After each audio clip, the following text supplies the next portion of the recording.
experts on hate, experts on extremism, civil rights leaders. Whenever journalists mention the Anti-Defamation League, they are always referred to as one or more of the above. The Anti-Defamation League of B'nai B'rith, or ADL for short, has long been thought of as the organization leading the fight to eradicate anti-Semitism and hate. But perception, especially mass media-induced perception, is not always reality. For there is another side to the ADL, a darker, more sinister side.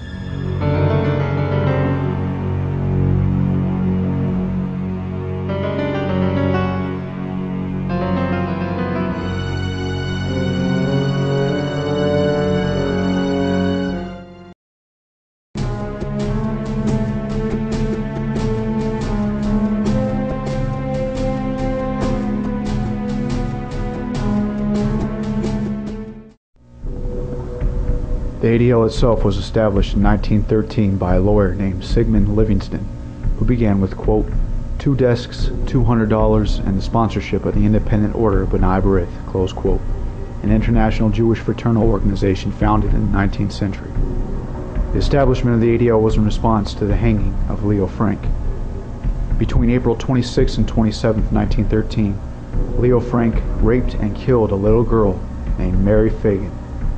There was a great deal of publicity about the case at the time, and ultimately, Frank was sentenced to death for this heinous crime. However, the Georgia governor, John Slayton, in his last day of office, commuted Frank's death sentence after a great deal of behind-the-scenes dealing. This absolute corruption enraged the locals so much that they took Frank and hung him themselves. The ADL's goal was to provide a counter to any extant anti-Jewish feeling in order to prevent vigilantism of a similar nature in the future, and, in its own words, become, quote, the nation's foremost champion in the struggle against anti-Semitism, close quote.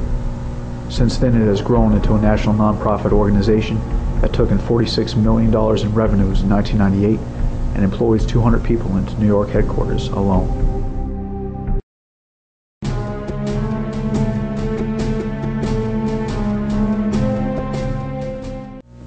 The ADL is commonly known as a civil rights organization, fighting for the well-being of all individuals, Jews and Gentiles alike. The ADL itself states, as the face of America continues to change on the brink of the 21st century, ADL will pursue its ever-challenging quest for equality, freedom, and justice for all people. But as Carl Perlston, a former member of the ADL's executive committee, who served in the upper echelons of the ADL for 25 years, asserts, we were a Jewish organization primarily concerned with issues affecting the Jewish community, and secondarily with equality and fair enforcement of laws for everyone. I recall that many times in days past, we deferred action on an item on the grounds that it was not related to the Jewish community, and was thus beyond our purview.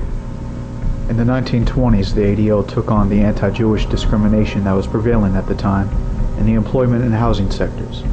From the ADL's website. Colleges and medical schools had quotas limiting the admission of Jews. ADL established facts to influence public opinion against job discrimination and quotas in higher education, and sought legal remedies. In the 1950s, the ADL joined the struggle for civil rights and filed an amicus curiae brief in the landmark case of Brown versus Board of Education, which put an end to the odious ruling of separate but equal. These are but two of the actions in the name of civil rights the ADL has taken in its history. But the ADL, fighting the anti-Jewish quota system of the 20s, makes only a token effort, if anything at all, to seek legal remedies to help abolish the anti-white quota system called affirmative action.